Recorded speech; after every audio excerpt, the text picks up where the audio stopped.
नमस्कार। All India anganwadi खबर channel में आप सभी का स्वागत है। सुबह 5 बजे वाली खबरों में चलिए जानते हैं एक एक करके तमाम बड़ी अपडेट आ रही हैं। सबसे पहले तो हम जानेंगे आंगनबाड़ी भर्ती से जुड़ी हुई खबर। आंगनबाड़ी वर्कर्स को लेकर इस समय भर्तियां चल रही हैं। हाथरस में आंगनबाड़ी भर्ती विज्ञप्ति जारी हुई है। 18 मई से आवेदन शुरू हो चुके हैं और 4 जून लास्ट डेट रखी गई है। आप लोग अगर हाथरस में निवास कर रहे हैं तो 4 तारीख से पहले अप्लाई आप लोग कर सकते हैं। चलिए दूसरी बड़ी अपडेट जानते हैं। उत्तर प्रदेश के कानपुर देहात से एक बड़ी खबर देखने को मिली है। कानपुर देहात में जो है भ्रष्टाचार का मामला सामने आया है। अब ये तस्वीर आप देख रहे हैं बाल विकास मंत्री की है और ये आंगनबाड़ी कर्मियों की है। दरअसल मामला है क्या, इसको समझते हैं। यह पूरा मामला कानपुर देहात के राजपुर ब्लॉक में आंगनबाड़ी कार्यकर्ता और सहायिकाओं ने बाल विकास परियोजना अधिकारी सीडीपीओ पर धन उगाही का आरोप लगाया है। इस संबंध में राज्य मंत्री प्रतिभा शुक्ला को भी एक ज्ञापन सौंपकर कार्रवाई की मांग की गई है। अब सवाल आता है, आरोप है क्या? सीडीपीओ आंगनबाड़ी केंद्रों का निरीक्षण करते हैं, फिर उन्हें बंद करने का नोटिस देते हैं। जब कार्यकर्ता और सहायिकाएं इसका कारण पूछते हैं तो उन पर अवैध धन उगाही के लिए दबाव बनाया जाता है। इस उत्पीड़न से परेशान होकर उन्होंने राज्य मंत्री से शिकायत की है। फिलहाल इस मामले में जो है क्या होता है वो भविष्य बताएगा। ये सभी नाम आप देख ही रहे हैं और इन लोगों ने आरोप लगाए हैं कि राजपुर की सीडीपीओ नीना गुप्ता निरीक्षण के नाम पर धन वसूली करती है। मना करने पर केंद्र बंद करने की धमकी दी जाती है और मासिक वसूली देने का दबाव भी बनाया जा रहा है। अब जानते हैं तीसरी बड़ी अपडेट आ रही है।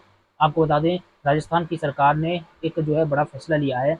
हर कॉलेज, इस खबर को हम पहले ही आपको बता चुके हैं, अब जमीनी स्तर पर जो है आदेश का पालन शुरू कर दिया गया है। हर कॉलेज को गोद लेने होंगे 5-6 आंगनबाड़ी केंद्र। छात्रों की इंटर्नशिप शोध का हिस्सा भी बनेंगे। राजस्थान के जयपुर से एक खबर लगी हुई है। प्रदेश में 100 आईपीएस अफसरों की ओर से जो है थाने गोद लेने की पहल के बाद अब उच्च शिक्षा विभाग ने बच्चों के शुरुआती विकास को मजबूती देने के लिए नई कवायद की है। प्रदेश के सरकारी और निजी कॉलेज अब आंगनबाड़ी केंद्रों को गोद लेंगे। इस संबंध में आदेश आ गया है। विभाग ने सभी कॉलेजों को पत्र लिखकर निर्देश दिए हैं कि वे अपने आसपास के 5 से 6 आंगनबाड़ी केंद्रों को गोद लेकर वहां शिक्षा, पोषण और बच्चों के समग्र विकास पर सहयोग करेंगे। आपको बता दें, केंद्र सरकार ने भी इस आंगनबाड़ी मॉडल को जो है लागू करने के निर्देश दिए थे और इसी के तहत जो है अब राजस्थान सरकार ने पालन करना शुरू कर दिया है। गौरतलब हो कि प्रदेश में 600 सरकारी और 1600 निजी कॉलेज हैं। इसके अलावा टेक्निकल, लॉ, संस्कृत और अन्य शिक्षा संस्थान भी शामिल हैं।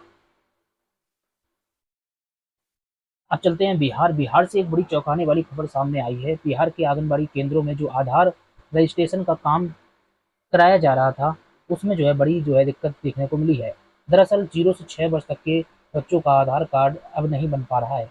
राज्य में इस तरीके से लापरवाही आई है। आंगनबाड़ी केंद्रों को 1000 से अधिक आधार किट यानी उपकरण दिए गए थे जो अब रखे रखे खराब हो रहे हैं। पूरा मामला है क्या, इसको समझते हैं। आधार नहीं बनने के कारण बच्चों को सरकार की योजनाओं का लाभ नहीं मिल पा रहा। दरअसल आंगनबाड़ी केंद्रों को आधार किट उपलब्ध करा दिए गए थे, लेकिन इन्हें चलाने के लिए प्रशिक्षित कर्मचारी ही नहीं दिए गए। आगे आपको बता देते हैं, भारतीय विशिष्ट पहचान प्राधिकरण के निदेशक राजीव उपाध्याय ने कहा है कि आधार रजिस्ट्रेशन के लिए अलग से मैन पावर यानी कि आदमियों की जरूरत होती है जो काम कर सकें। गर्मियों की छुट्टी के बाद राज्य के सभी स्कूलों में शिक्षा विभाग के सहयोग से विशेष अभियान चलाकर आधार कार्ड बनाया जाएगा। बिहार में 1,53,46,858 बच्चों का आधार बनाने का लक्ष्य था, लेकिन जो है अब तक 23,91,330 का ही रजिस्ट्रेशन हो सका है। करीब 1,29 करोड़ बच्चे अब भी जो है कतार में लगे हुए हैं।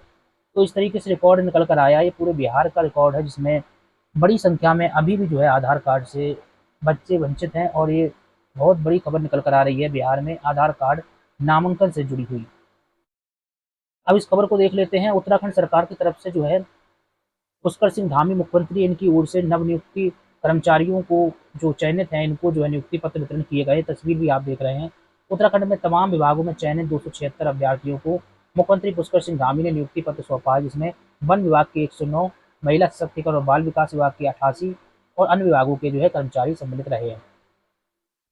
तो इस तरीके से जो है महिला और बाल विकास विभाग और वन विभाग के तहत जो है और भी अन्य विभागों के तहत 276 अभ्यर्थियों को नियुक्ति पत्र वितरण कार्यक्रम में जो है ज्वाइनिंग लेटर सौंपे गए हैं। राज्य सरकार ने भर्ती प्रक्रिया को पूरी पारदर्शी तरीके से किया है, इस तरीके का बयान भी देखने को मिला। ये आप देख रहे हैं किस तरीके से जो है ये पुष्कर सिंह धामी है, मुख्यमंत्री उत्तराखंड शासन में। ये अलग अलग मंत्री हैं और यहाँ पर ज्वाइनिंग लेटर के साथ जो है चयनित अभ्यर्थी खड़े हुए हैं, पीछे जो है बैनर लगा हुआ है। चलिए अब जान लेते हैं महाराष्ट्र सरकार की तरफ से एक बड़ी अपडेट आ रही है। बाल विकास मंत्री की ओर से बड़ा बयान है। महाराष्ट्र में 80 लाख से ज़्यादा महिलाएं परेशान हैं। उन्हें जो है माझी लड़की बहन योजना के तहत हर महीने जो है मिलने वाली 1500 रुपये की किस्त अचानक से रुक गई। इस मामले पर बाल विकास मंत्री अत्ती ने जो है बयान दिया है। आपको बता दें 1500 रुपये राज्य सरकार मध्य प्रदेश में भी जो है दिया जाता है, महाराष्ट्र में भी और हरियाणा में भी, दिल्ली में भी जो है ऐसी तरीके से योजनाएं चल रही हैं। लेकिन यह खबर महाराष्ट्र की हम बता रहे हैं। बहुत से लाभार्थियों की शिकायत है कि पात्रता और ई-केवाईसी की प्रक्रिया पूरी होने के बावजूद भी उनका जो है पैसा रोक दिया गया है। अब इसे लेकर खुद प्रदेश की महिला बाल विकास मंत्री जो है अदिति तटकरे ने अपडेट दिया है। क्या समाधान बताया है इसको समझते हैं। ये हैं जो है अदिति तटकरे, इनकी ओर से एक ट्वीट किया गया है, समझते हैं। अदिति एस तटकरे ने कहा है कि माझी लाड़की बहन योजना की किसी भी लाभार्थी का नाम योजना से खारिज नहीं किया गया। दरअसल राज्य सरकार के अन्य विभागों से मिले डाटा के आधार पर पात्रता की शर्तें पूरी नहीं करने वालों के नाम जो है हटाए गए हैं।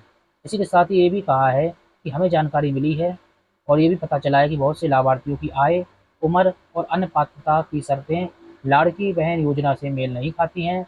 लाड़की बहन योजना के ऑफिशियली पोर्टल जो है, ये पोर्टल के बारे में भी अपडेट इन्होंने दी है। तो इस पोर्टल पर अब ई-केवाईसी का विकल्प भी बंद हो चुका है। तो यानी जो लाभार्थी फर्जी हैं या फिर गलत तरीके से हैं, उनका ही जो है काटा जा रहा है अकाउंट, बाकी जो है अन्य लोगों को पात्र घोषित किया गया है। अब जान लेते हैं अगली अपडेट आ रही है मध्य प्रदेश शासन की ओर से। दरअसल मध्य प्रदेश के मुख्यमंत्री की तरफ से एक बैठक की गई है। ये है मुख्यमंत्री मोहन यादव, मध्य प्रदेश शासन में है। ये जो है अलग अलग नेता और जो है अधिकारी बैठे हुए हैं, इनकी एक बैठक है। और इस बैठक में क्या बात निकलकर सामने आई वो समझते हैं। महिला और बाल विकास विभाग की योजनाओं में जनभागीदारी और जवाबदेही सुनिश्चित करने की दिशा में मध्य प्रदेश सरकार अब सक्रिय हो गई है। मुख्यमंत्री डॉक्टर मोहन यादव ने 1 जून को मंत्रालय में विभाग के कार्यों की समीक्षा की है और यहाँ पर जो है महिलाओं से और बच्चों के कल्याण के लिए तमाम प्रकार की जो योजनाएं चलाई जा रही हैं उसके संबंध में भी बातचीत की है। मुख्य बिंदु रहा है पोषण के बारे में भी चर्चा की है। मोहन यादव ने निर्देश दिए हैं कि पोषण स्तर को भी बेहतर बनाया जाए और भी योजनाओं के बारे में भी जो है जानकारी अधिकारियों से ली गई है। जितने भी दर्शक किसी भी राज्य से देख रहे हैं, चैनल को सब्सक्राइब नहीं किए हैं तो कर लें, फॉलो भी कर लें, लाइक और शेयर करना मत भूलें। इसी के साथ ही कमेंट बॉक्स में आप अपनी बहुमूल्य प्रतिक्रिया जरूर दें। अब चलते हैं बिहार। बिहार के जो है मुख्यमंत्री की ओर से एक बड़ी खबर निकल कर आई है। बिहार में सामाजिक सुरक्षा पेंशन की जो है राशि यानी पैसा हर माह 10 तारीख तक खातों में अब पहुँच जाएगा। अगर देरी की गई तो उसको बर्दाश्त नहीं किया जाएगा। ये बयान मुख्यमंत्री जो है ताजे बने सम्राट चौधरी, इनकी ओर से निकल कर आया है। तो इनका ये बयान है, समझते हैं पूरा मामला है क्या। बिहार के मुख्यमंत्री ने आदेश दिया है कि सामाजिक सुरक्षा पेंशन का भुगतान हर महीने की 10 तारीख तक लाभार्थियों तक बिना किसी देरी के पहुंच जाए। समीक्षा में आंगनबाड़ी निगरानी, पोषण और बाल विकास उपायों में सुधार, कल्याणकारी योजनाओं के विस्तार, CSR समर्थन और कार्यक्रमों के वितरण के में अधिक पारदर्शिता पर भी जोर दिया गया। फिलहाल ये अच्छी बात है कि एक तारीख इन्होंने डिसाइड कर दी है। और ये तस्वीर आप देख रहे हैं, सम्राट चौधरी मुख्यमंत्री हैं बिहार सरकार में और इससे पहले नीतीश कुमार थे जो काफ़ी समय तक मुख्यमंत्री की सीट संभाले रहे। अब इनकी ओर से एक बैठक की गई थी सोमवार को लोक सेवक आवास स्थित संकल्प सभागार में, जहां पर समाज कल्याण विभाग की यह उच्च स्तरीय बैठक थी और इसी बैठक में यह सब जानकारी निकलकर सामने आई है। एक बात और निकलकर सामने आती है, मुख्यमंत्री ने अधिकारियों को निर्देशित किया है कि आंगनबाड़ी केंद्रों के संचालन और आधारभूत सुविधाओं को बेहतर बनाने के लिए कॉर्पोरेट सोशल रिस्पॉन्सिबिलिटी यानी कि CSR के माध्यम से सहयोग प्राप्त करने की संभावनाओं पर भी कार्य किया जाए। वहीं आंगनबाड़ी केंद्रों के जो है संचालन को लेकर भी निर्देश दिए गए हैं। अब इस खबर को हम दिखा रहे हैं, एक अखबार है समर्थ सहारा, 1 जून की ये खबर लगी हुई है। मध्य प्रदेश से खबर है लेकिन ये पूरे देश भर के हालात हैं, उत्तर प्रदेश में भी ऐसा ही है और ये बहुत अच्छा लिखा है इन्होंने, जिन्होंने लिखा है खबर को। कुपोषण मिटाने वाली मातृशक्ति अपने अधिकारों से वंचित क्यों सवाल क्वेश्चन मार्क। मध्य प्रदेश का ये खबर है, मध्य प्रदेश के बारे में लिखा है। 1.90 लाख से अधिक आंगनबाड़ी कर्मी सहायिकाएं अपना फर्ज निभा रहे हैं, फिर भी मानदेय कम मिल रहा है। अब एक खबर मध्य प्रदेश में है, मध्य प्रदेश में बल्कि यूपी से ज़्यादा मानदेय मिल रहा है, फिर भी जो है कम है अन्य राज्यों की तुलना में, हरियाणा वगैरह से। लेकिन यूपी में तो और ही बुरी स्थिति है। अगर यूपी की बात करें तो यूपी में तो अच्छी स्थिति नहीं है। लेकिन एक बात समान है, ना पेंशन ना ग्रेच्युटी। उत्तर प्रदेश हो या मध्य प्रदेश, कहीं पर भी हो, हालांकि मध्य प्रदेश में सरकार कुछ पैसा दे देती है, उत्तर प्रदेश में तो बिल्कुल भी नहीं देती है।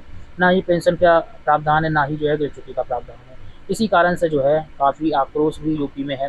यूपी सरकार को भी कोई बड़ा फैसला करना चाहिए, पेंशन से संबंधित फैसला करना चाहिए और ग्रेच्युटी से जुड़ा हुआ भी फैसला करना चाहिए। साथ ही जो मानदेय वृद्धि के मामले को जो अटकाए हुए है, उस पर भी उत्तर प्रदेश सरकार को जल्द से जल्द फैसला लेने की ज़रूरत है। चलिए, सुबह 5 बजे वाली खबरों में बस इतना ही रखते हैं। रात्रि 9 बजे मिलेंगे, तमाम बातें होंगी लाइव में। आप लोग अपने अपने क्वेश्चन रखना रात्रि 9 बजे, ठीक है? नमस्कार।